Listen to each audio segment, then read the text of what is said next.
Are we done to the end of that? Because if I understand that right, if I put it in an LLC and at the end of the day, you can't go after my personal assets. You could only go into the assets of, I'm using an LLC as my thing. The only thing you can do is take what assets the LLC had, and you couldn't go after me personally. That's correct. Do I understand what you're saying? Yes. Yep. Where in the hell did we ever come up with that? I believe it's a statute. Yeah, but why would the legislature ever pass such a thing? We can talk about that. I will, don't worry. I would like It's a whole different. for Mr. Logan to continue Sorry, letting I'll us do that. know how this Can process works. No, that's certainly all right. So It's a robust group of people.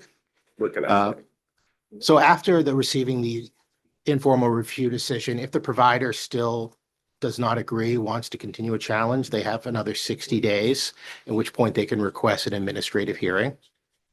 Those will get scheduled through the Division of Administrative Hearings. A hearing officer will hear the case. Both the provider and the department will explain their relative and respective positions. The hearing officer will issue a recommended decision, and with reasoning. That goes to the commissioner. The commissioner will review that, either adopt it, amend it, send it back, whatever the commissioner wants to do with that. At which point it becomes the and if the commissioner signs off on it, it is the final department action. And then we are stuck. The provider still wants to appeal. They have an ADC right to appeal as final agency action to the Superior Court and then the Maine Supreme Court. Chair recognizes Representative Stover. Thank you, Mr. Logan. So an agency, I mean, I totally get, I work for a nonprofit and I run a nonprofit. And I understand why you would have an LLC to protect that nonprofit. However, and we don't, one of them that I run, I don't bill Maine Care for anything. So this is an easy one for me. However, there are assets. If I've been collecting Maine Care to operate my organization, I've been collecting Maine Care payments. I've bought file cabinets, or I bought equipment or supplies or whatever I've purchased. You have a right to come take those. Or a vehicle or a building. I mean, at some point, there's an asset recovery, right? There are asset recovery processes that our service center operates that I can't speak to entirely. I do know that they have a checklist of things that they go through, but they certainly sometimes what the assets don't make sense to recoup on. Other times it's possible, and we do have the ability, for example, to Right. place liens on property. And I we just have- didn't want it left like, well, if you have an LLC, that means you're held harmless and you just walk away and, you move to the islands and you're all set. You're not. Representative Lee, did you have a question in there somewhere? I thought I saw your hand. I was just gonna talk about the Maine Corporation Code and limited liability. Oh. The number of judgments that you get against an LLC that are worthless is far more than you would imagine. And I would, Commissioner. thank you very much. Excuse me for jumping in on your presentation, Bill, but we do have a division within the commissioner's office that does look at recoupment separate from Maine Care. And they, if we know that an agency is going to file for bankruptcy or is dissolving, we do put liens on assets so that we can recoup. And I just wanted to make that clear to the committee. That would be outside of the program integrity's work. And I just wanted to clarify that point for you. Thank you for bringing that forward, Commissioner. So I think the next slide talks about collection, which we sort of already got into. So debts become final 30 days after the expiration of any appeals period, but we cannot begin collection efforts before then. Debts would be collected by the DHHS Financial Service Center, not Program Integrity. And generally, our debts are collected through either a payment plan with the provider where they're sending a preset amount each month in, or they agree to some percentage offset of their ongoing Maine Care revenue. Representative Stratton. Thank you, Mr. Chair. So they can still, some of these individuals will remain Maine Care providers. Yes. I just want to make sure, I mean, once they go through their process, and sometimes these overpayments might be due to just them mistakenly not understanding how to bill properly? Or Yes. have you, I mean, For- because I looked at the list of people and I saw individuals, and I mean, my husband was a main care provider. I understand how it is, sometimes you can, if you're billing a lot of different codes, you make a mistake. I don't know how, we did paper, when I was doing it, we were still doing paper. And it was sometimes difficult to figure out which one you should bill. So I'm just asking, these are not people who, it's overpayments that we are talking about and recouping them. Correct. If program integrity has not issued a request to terminate along with the overpayment, then we've determined the appropriate sanction for the conduct we found is a monetary sanction and not kicking you out of the main care program. So how to, reporting fraud, we have an online form through the OMS, Office of Main Care Services webpage that someone can go in, free form that information right in there. We also have a dedicated, on that page is also a link to a dedicated email inbox. And we also have a fraud hotline that people can call in. That hotline also does have an option where if they are calling about something that should go to Tom Ross unit, they can select that option and it should get transferred over. Couple factors I try to tell everyone, including some of the other offices we work with, is that PI will collaborate with folks, including people making the complaints as much as possible, but we may not be able to share details of review at times. And if we make a referral to the healthcare crimes unit, the details of the investigation, we might not be able to share. We might not even know them. Really, it's up to the Office of the Attorney General how much information they want to choose to share about an ongoing investigation. Be clear, we don't do member fraud. That's Mr. Roth's unit. What are we looking at? We're looking at the main care benefits manual primarily and anything that's incorporated into it via our rules and our main care provider agreement. We're not really looking for licensing violations. We have a whole other unit that does that.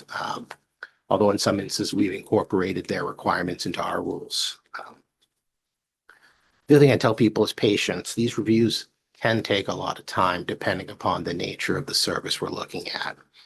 If we're going to do a large review of a provider, that's a lot of medical records to come in. If we've had cases where we looked at a full year of a provider's medical records, that case is going to take a lot of time because there's just a lot of stuff to wade through carefully, comparing it to the requirements. Can you characterize a significant amount of time under those circumstances? I mean, for a case well, it's hard to say because, for a review, I think reviews, we're trying to get those done within 6 months, depending upon, or less, depending upon how big a review it is. The X factor is if they choose to appeal it, how far that's going to go. So how about a case where it's significant in scale? And I think you said earlier, you might be asked by an investigating authority to do nothing until such time as they've got enough information to know that there's a crime being committed, perhaps, or to refer it to an organization that would investigate that. How much time might that take? A year, 5 years, 10 years, We have cases. 7 years? I don't know about 7, but I think we have had some cases that I know that either state or federal law enforcement is working on that have been going on for over a year. Did you say more than a year? Representative Striker. Thank you, Mr. Chair. So it would seem to me that some of these organizations have more than one site in other states. I mean, so when you're just looking at Maine, Correct. right? So what point does the federal government, is there another way that gets factored into whatever else is going? So that there's some, because I've read a lot about Medicare fraud and overbilling, but these are in multi-state investigations.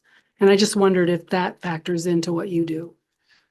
I mean, we don't have the ability to look at others, at what they're billing to other states. We certainly have providers in other states, and we retain the ability, obviously, to look into them for the claims they're billing to Maine Care. But if they're not located in Maine, I mean, I'm talking about like a pharma group, like some, you know, because a lot of those overbillings seem to be a lot of, for drugs. So I'm just saying, you know, just looking at the list that I saw in the, I think it was the last session that we had here, and I was looking through them, and the ones that were the most amount of money were pharma. And I just wondered, those are not just, they're just not billing Maine Care. They're billing Medicaid in other states too. And I just wondered if, at what point does that all get put together, or does it ever?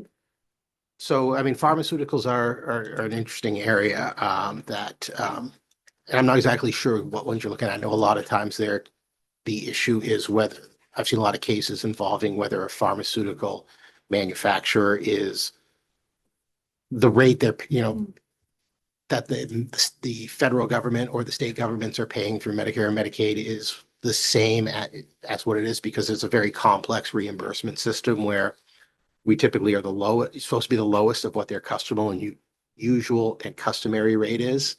And there gets to be a big debate. And there's a lot of cases going on about whether we're paying too much or not. And there's some very interesting scenarios. And generally, that's not something that program integrity is looking into. I mean, I will say that we do have instances where we know there are providers operating in multiple states. Some of them just might be just by region, like it's not unusual to have some New Hampshire providers servicing Maine people and back and forth because they're right on the border. But there also have been task force that we work with federal government partners on specific issues. And my team, obviously, we engage frequently on monthly calls with CMS and other states to talk about fraud, waste, and abuse things that are seeing. We have technical advisory calls on a monthly basis, and there's a smaller call that we also have. We call it the small states call. So I don't think California, New York are invited, but it can be difficult because every state operates its program differently. And unlike a lot of states, Maine does not operate a managed care program, and a lot of other states do operate it that way, which creates, obviously, managed care won't eliminate fraud. It just creates a different way one has to go about looking at it based upon how things are divvied up and how responsibility is assigned.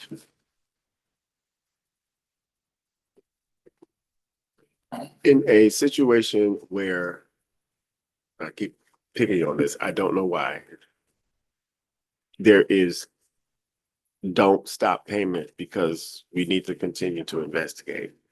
It gets to the end of an investigation and then you suspend payments, and then it's determined that there is something that is wrong.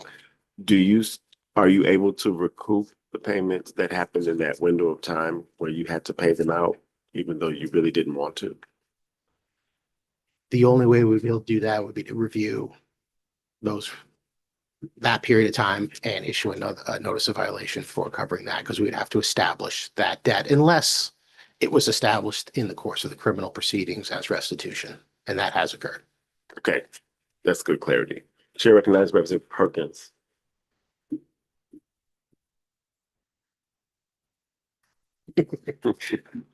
Thank you, Mr. Chairman. I have a whole bunch of questions. Would you like me to split them up into groups? Or? I think that we are you finished with your presentation? Yes. Sir? Okay, great. I just wanted to be ensure that was the case. So here it comes. You may proceed. And if, I know I have two other hands up, so go ahead. I'll start with a couple. You cut me off. There you I'll go. come back. Thank you, sir. Thank you for being here. So, can you tell me how many cases per year or on average per year you refer over to the Attorney General's office? Yes, I think I would say it's probably an average of 4 to 5. 4 or 5 per year? Okay. And I know you don't work in that office, but do you happen to know what percentage of cases total that they do? What percentage of your cases is that you refer are their total caseload? I don't have that, no. And again, I know you don't work in that office, but they had an on-site review from the OIG back in 2015, and your section was mentioned. And one of the things that was mentioned about your section was that you had a very high employee turnover rate. And the only 2% of their caseload was coming from the program integrity unit. And that they cited that it was probably because of a high turnover rate in your section. Do you have a high turnover rate in personnel in your section, do you think? No, I don't think so. I mean, we have a couple vacancies right now, but one of those is somebody who'd been in my department for 20 years. That was obviously an outlier, but I have, most of the people have been there for at least 3 or 4 years. Okay, so you're not fully staffed right now then. You said you had a couple of vacancies. I think there's one job posting that maybe is about to close. Another one, I believe, is someone who's scheduled to start within the next few weeks. Wait, Mr. Chairman, I got a different tactical approach, so I'll let the others go for a bit. Thank you, Representative. Chair recognizes Representative Lemon. Thank you, Senator. Thank you for being here. I've heard this report twice now. My question, I guess, is there anybody within the state that is investigating from fraud or program integrity or audit the complaints of the Gateway and the 45.6 million that the Inspector General says has been Medicaid problems? So Gateway came from program integrity. We have a case right now that is pending an administrative hearing. I don't know the scheduling on that because that's obviously we have our attorney generals are not our, and when I say our attorney generals, the attorney generals who represent the Office of Maine Care Services, not the Healthcare Crimes Unit. They are representing us in that appeal. I think that's probably to be scheduled this spring. There was a prior review that was done a few years back. I want to say that one. I don't have the exact years, but I believe it was just before COVID, around 2017, 2018. And we have just issued another notice of violation to them in December. Are you talking about what I've seen, like the couple $100,000 that I hear on the news that they've paid back and now they're I mean, is that what you're talking about, or are you talking about the millions of dollars that have been suggested that the fraud and also the 45? I'm more concerned on the bigger numbers, like the 45.6 million in improper Medicaid payments for autism services. Okay, so that's separate. So I'd like to just to sort of divvy those out. So the Gateway one, yes, they've repaid back the first audit. The second audit is at hearing, and there's a third audit. And they also are currently on a payment suspension. So that's sort of the current status of where the department's efforts are with Gateway. Real quick with the Gateway, what was the total of the third audit? Approximately, it was just over $1 million, I believe. Okay. And then on the second part? So the report you're referring to is the OIG's audit of ABA services. So that's an audit that they conducted at was statistical sampling, and it included what they determined to be potentially improper payments and potentially improper payments. The department, my team right now is currently reviewing their findings related to the specific claims that they reviewed, and we'll be addressing those. To be clear, that was the findings that they identified in that report were not fraud. They were in categories of improper documentation. One last thing, Senator, and I'm done. My concern is this. You guys have a great department, you have everything in place. How does something like this, how does the $1 million and the 45.6 million, if it's all accurate, how does that slip through the cracks? These are big numbers, and you guys do, you do as much due diligence as you can. How does something like this slip through the cracks? Do you have any idea? Well, we don't know what a provider's records look like until we look at them. I mean,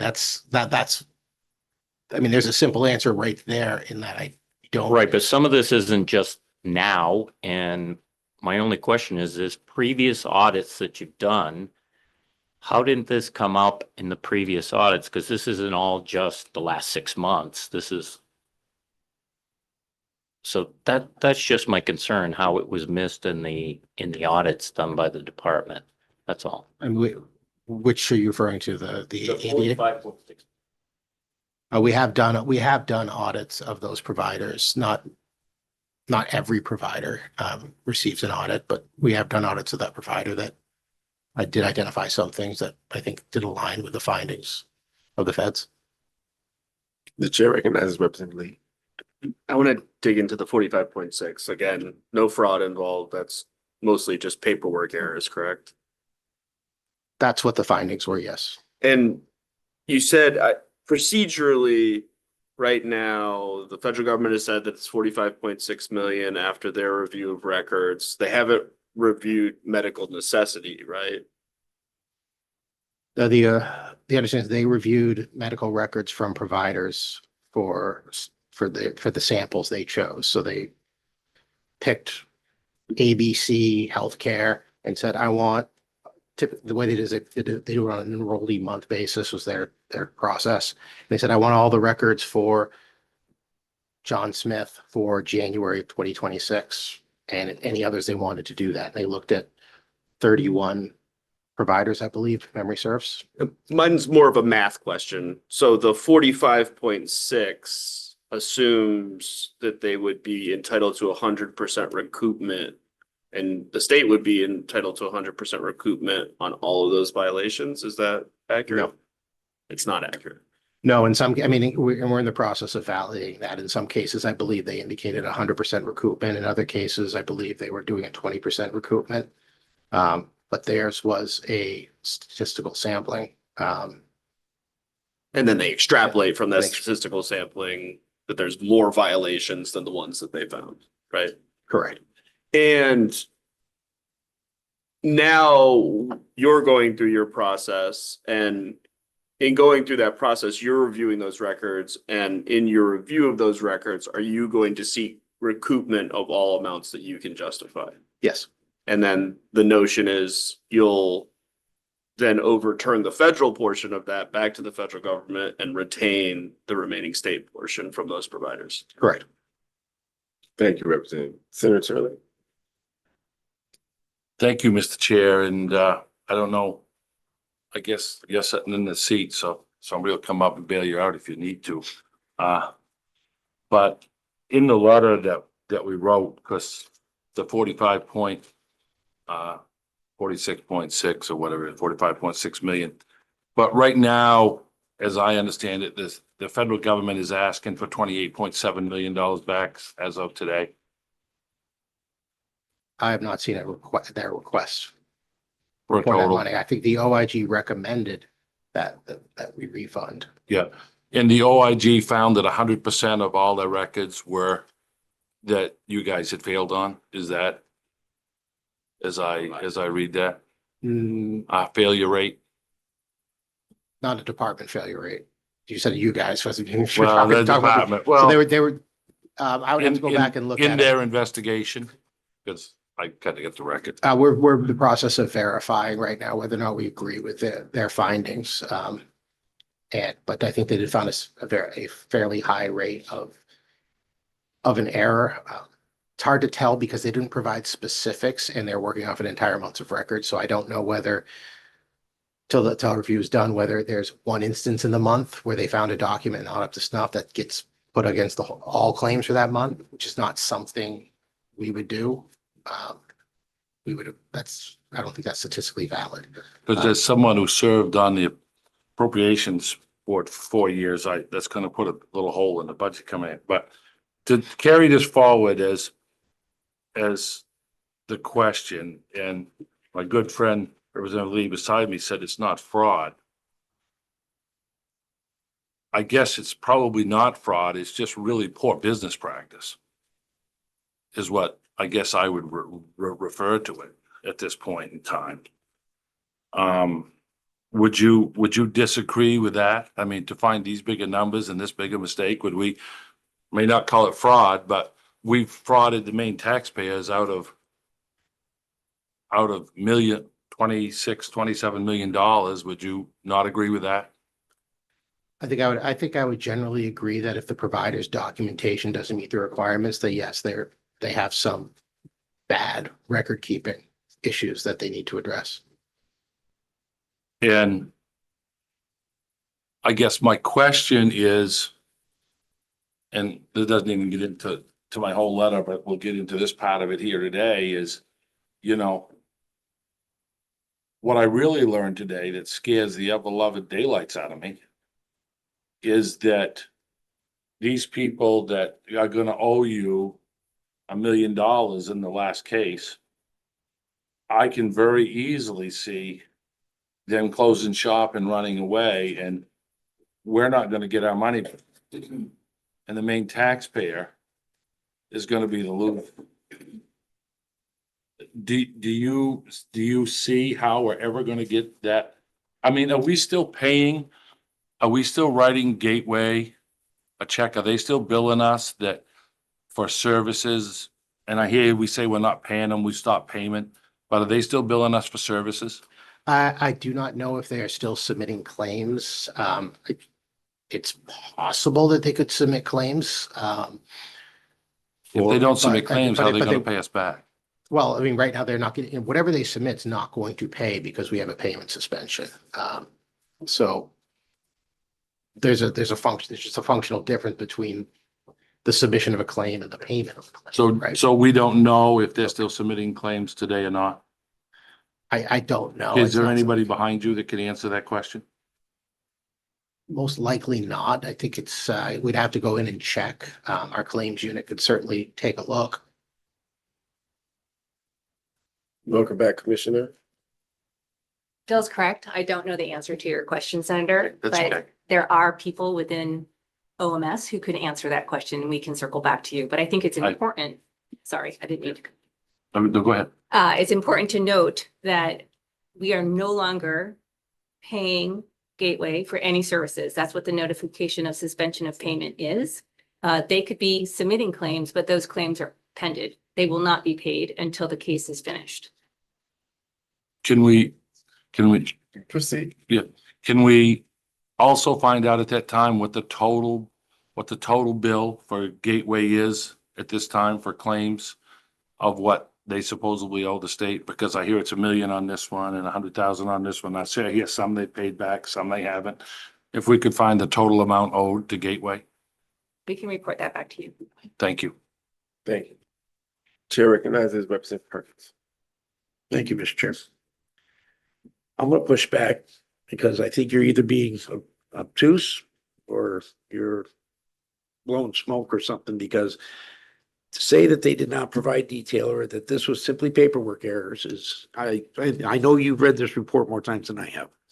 Beginning on page 25 of this report, they show every sample and they show you all the categories they check on each sample, and there's not one sample that was checked where they only have one thing that was checked and it's just a single paperwork error. On every sample that they detailed in there, it shows multiple errors on each sample checked. Now, yes, there are some paperwork errors in there, but copying and pasting session notes from one encounter to another is not just a paperwork error. That's fraud. When you are billing, consistently overbilling time periods, and every time they overbilled in time period, as noted by the Office of the Attorney General, it's always 2 hours. Not 2 units. It's not we overbilled 1 unit this time and 3 units that time. It's a consistent practice of always overbilling 2 units every time they mention it. That's fraud. When they consistently bill for things they know they can't bill for, that's not a paperwork error. That's fraud. And I'm going to be honest with you, when you were defrauding the people of the state of Maine and taking their tax dollars, that's theft. You're taking their money. You guys aren't. These providers are, and that's theft. So for you to sit up there and say, well, it's paperwork errors, it's no big deal. That's ridiculous to me, because this is theft. It's fraud. And to say, well, it's no big deal. It's only 45.6, it's 28.7. And by the way, we sent a concurrence letter to them You concurred with their agreements, and it's not just 45.6, because there's an additional 14.5 that you guys, according to your response letter, said, yeah, we understand this is problematic too. We're gonna look into it and claw back that other money too, because we know there's a problem there too. You know, I really have a problem because I've only been on this committee. This is I'm going into my second year in this committee. When we talk about the department in this committee, we're not talking about the Department of Transportation or the Department of Environmental Protection. Whenever anybody says the department in this committee, we know exactly what department we're talking about. It's your department. Because time and time again, we're dealing with this.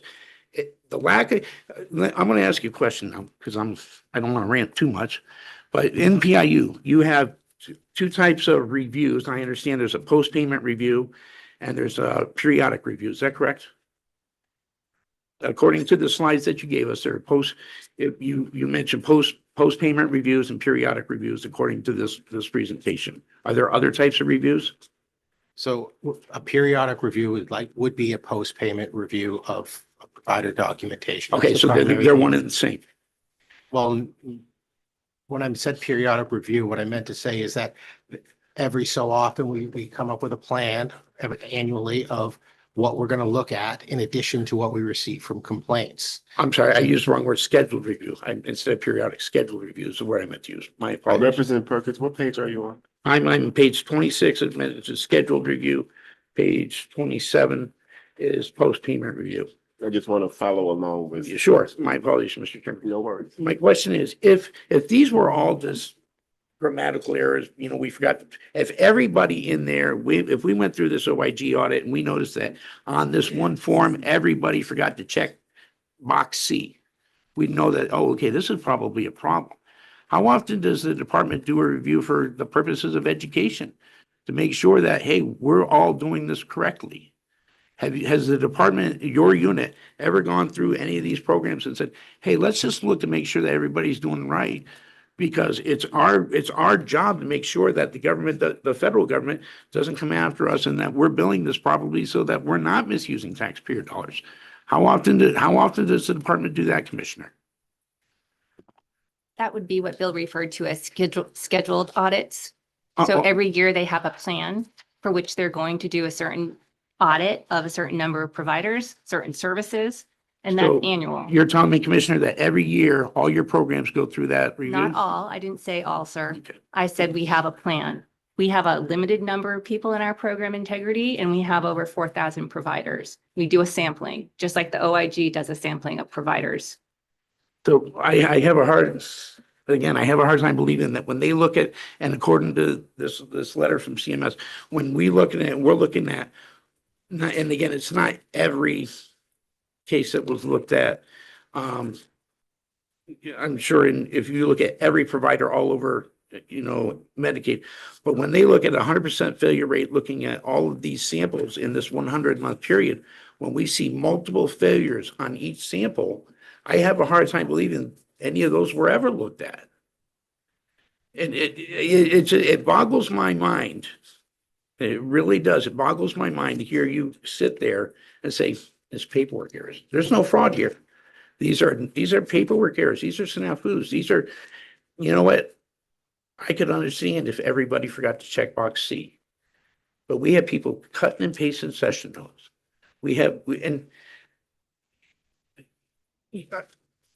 Mr. Logan, or is it Associate Director?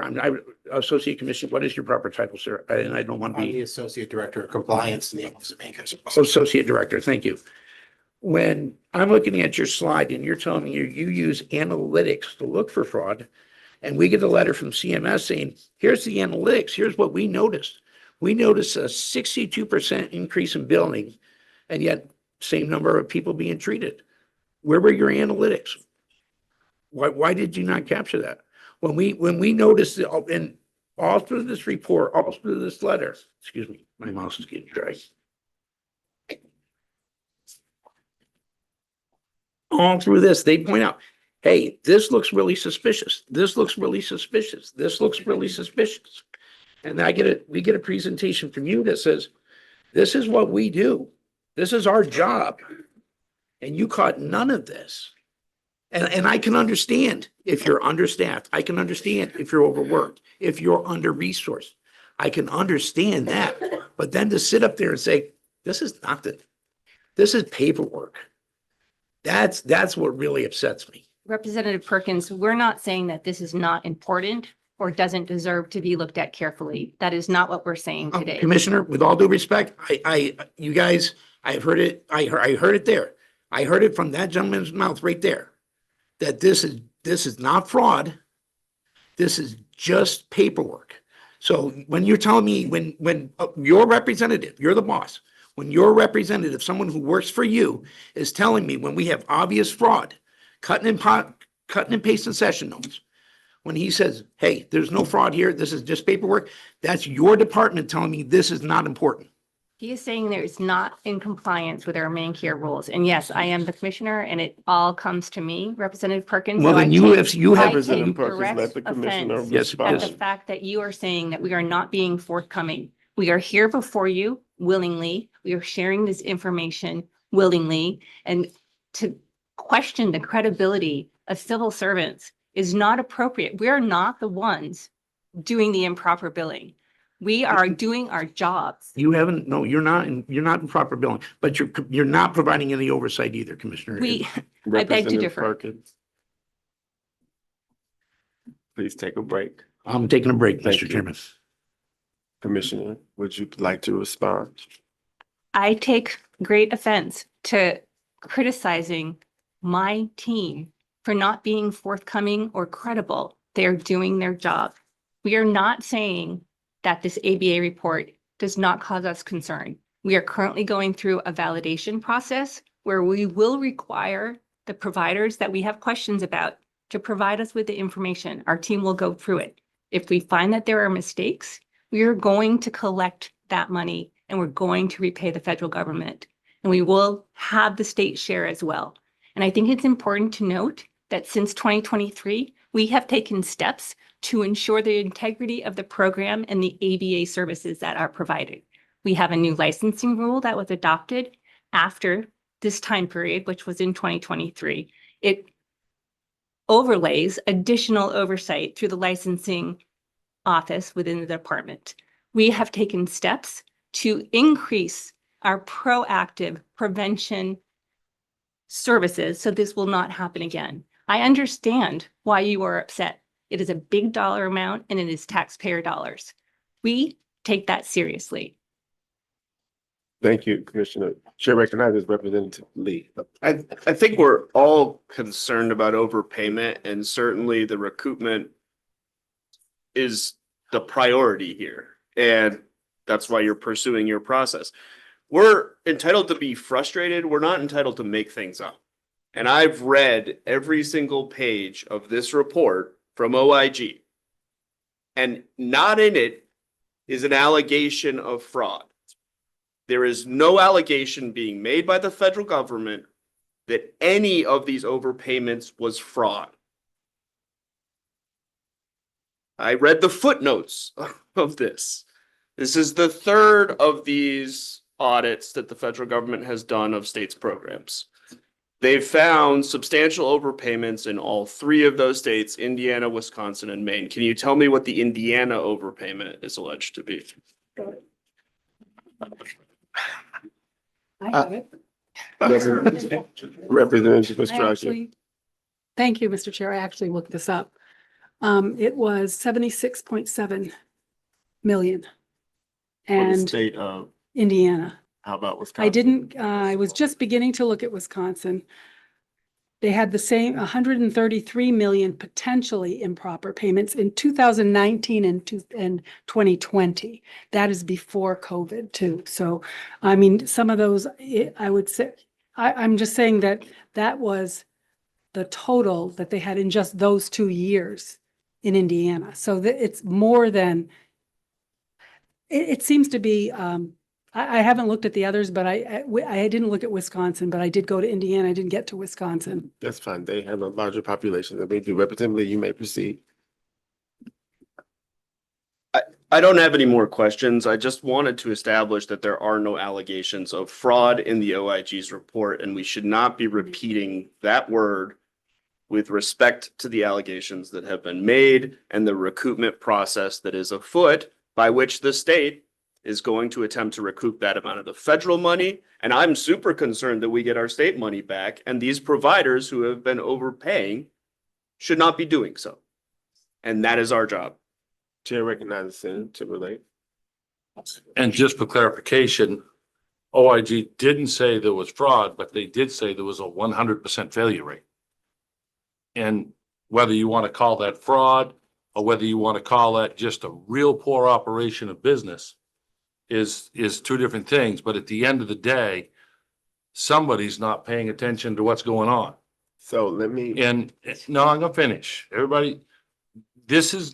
let me, Yeah, Senator yes, Timberlake, yes. please No, defer. no, I will, buddy. No problem. No problem. The purpose for today's meeting was to review the processes by which the Department of Health and Human Services examines, investigates, determines everything that's in front of us. The reason why we had this meeting today was to determine, based upon the information we received from the agency, what our committee would take the next steps to possibly do. That is a discussion that we will have among ourselves, but I'm not going to subject the commissioner and her staff to our discussion. Yes. If we are ready to yell at each other. Well, I'm saying I'll take care of that, but if that's what we're ready to do, we could do that. Are there any other questions for the agency that has graciously attended our meeting at our invitation? Chair recognizes Senator Tucson. I'd just like to make sure I understand the process as you have outlined it. You have an audit report from, I mix up all these initials, OIG, and it reports on a sample of records that it pulled and audited in a computerized way. They didn't come to Maine and open up a file drawer. They audited your reports to them. No? So maybe if I can, to level set, they said they wanted to do an audit. They requested claims information from us. Then, according to the report, they did a random sampling of providers of whom they were going to go and look at the records. And that's the manner in which they conducted the audit. And I think it was about 31 different providers, which is a minority amount of providers in the sphere that they looked at. And I think it's important to note that they reached out to the providers for documentation of those claims. We shared the claims, and then the OIG reached out to the providers for the documentation. So it wasn't Of the specified claims. Yes. Which have claim numbers, and so that's how you keep track of what you're auditing. Then they pulled the records and audited them for compliance with documentation and providing services and finances, and then roll that up into a report that comes back to the state with their findings. So I just want to be sure I understand, because I want to understand how it is that as OPEGA goes forward at the request of this committee, how they are woven into that, the steps from here forward. Your group is now preparing a response to the federal report? So we have a requirement that we submit a corrective action plan for the 4 recommendations in that report, which I believe is due March 5th. So we're in the process of that. As part of that, what my team is doing is reviewing the medical records that the OIG reviewed to see whether we concur, partially concur, or disagree with that finding, because it's based upon an interpretation of our rule. And it's kind of difficult because they just put it into a category of paperwork doesn't meet documentations, which means I have to look at it from the beginning, as opposed to if my team does it to a provider, we say, you failed to meet this specific requirement, like you did not have a signature on this document. So it is going to take a little bit of time, but we're already underway on that. And hopefully we'll have that done within the next month or two. Once you complete that review, so you're pulling the very same set of files from the very same provider. No, we got the records from the OIG that they had. Okay, I'll remove the words pulling. You're reviewing the same files from the same providers. You're matching up what you find in there with your audit operating procedures, and you will then provide it's not quite a corrective action plan because you haven't gotten there yet. It's a management report on each of those records where you respond to the assertion that there are problems here, and you go, yeah, these 10, there's a problem. This one, we're not so sure. I think in the prior conversation, this one, maybe half of it, you were able to verify half of it. You do a very detailed report that is also a public record. We will issue in any instance where we will issue one of two things. If we review the month that provider A didn't find, we think their documentation is fine and meets our requirements, we'll issue them a no significant findings letter. Ultimately, how we report that back to CMS, we're still, working that out in terms of our corrective action plan. But at some But if point, we- you roll that back up to CMS so that we have a chance to match up our reading of the CMS or OIG findings with your response to those findings. And if our staff is detailed to be engaged at any point in the process, there's also a paper trail for them to be able to go and double check. There will be, because for instances where we either agree or partially agree, there will be a notice of violation to the specific provider relative to that sample. And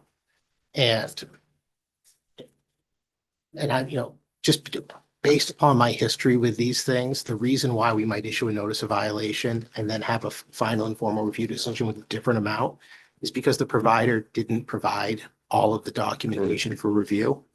So in some cases, I know that there are instances where the OIGs has cited that there's a lack of an assessment. Well, if we get that assessment, then that finding would then go away. Now, perhaps there are other findings that we agree with, but that's the process of how it works. Okay, I just want to get to a comfort level, hearing the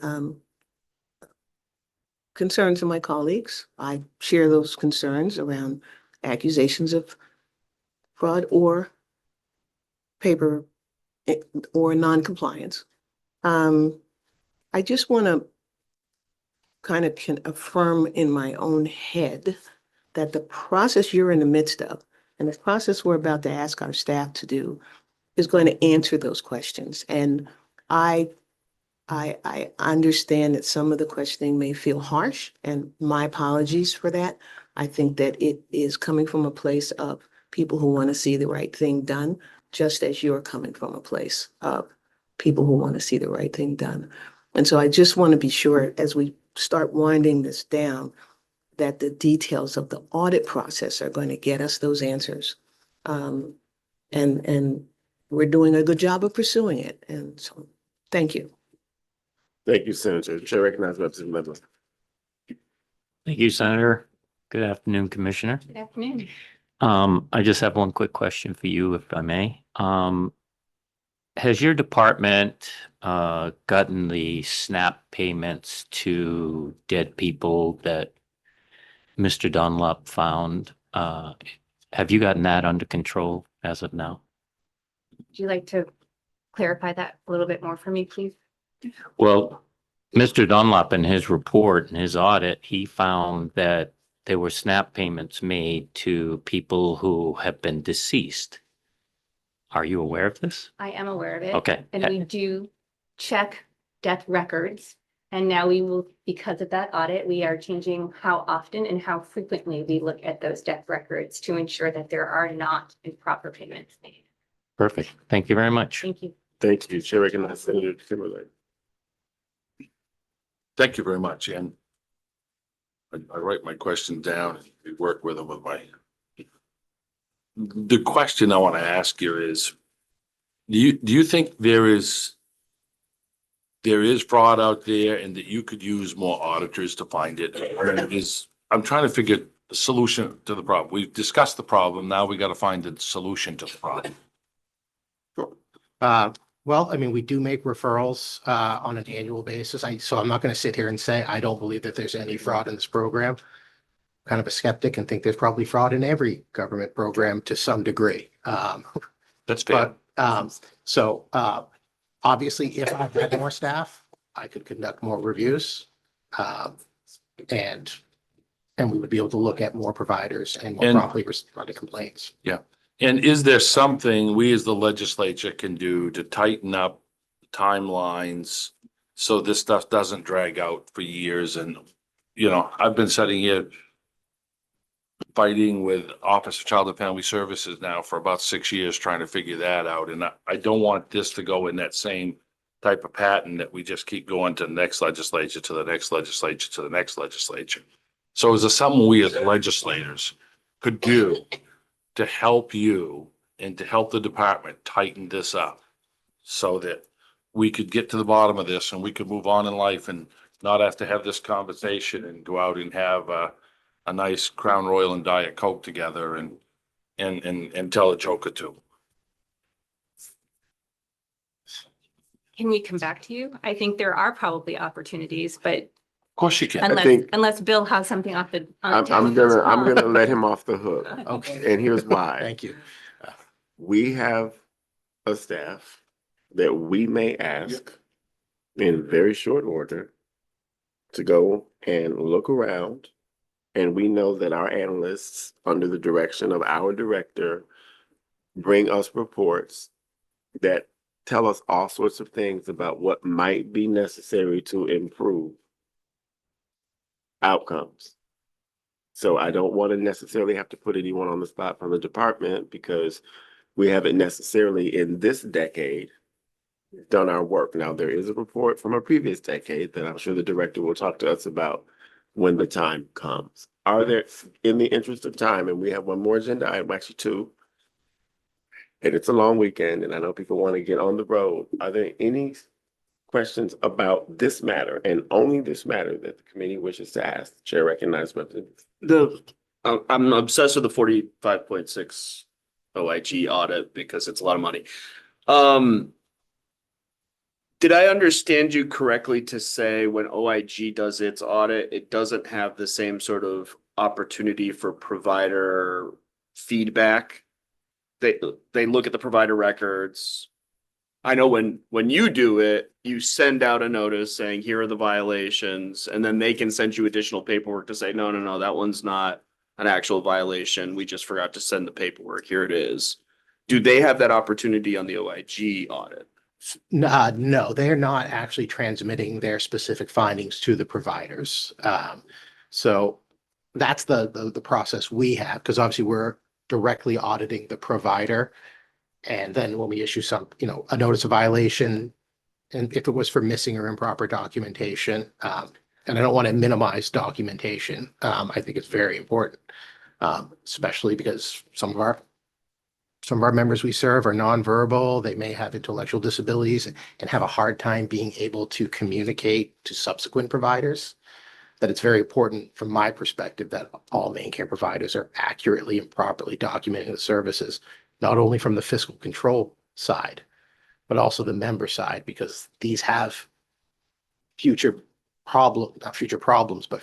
ramifications where they can impact Social Security disability benefits, other things that people can have. So that's why proper documentation is very important. But yes, there's not a comeback where the provider would say, oh, I forgot to send you that, or I gave you a wrong version, whatever the issue might be. That does happen in our cases.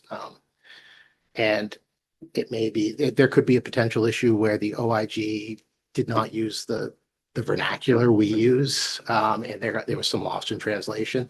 I don't know. These are things that we're going to look forward to. And obviously in instances where there was missing documentation, we're double checking with the provider to see if they had it. Thank you. Thank you for being here. Thank you for your cool and calm under pressure in front of a committee that can hit like this from time to time. Thank you, Commissioner, for defending your staff. It's perfectly fine. I like to let grown people be grown, and the chair will apologize if I let it go on slightly too long. We'll talk about that later. But we appreciate you being here at our invitation to give us as much information about the process that you have in place as you did. The committee will now take a moment to discuss things. You are free to go. Thank you very much. Thank you.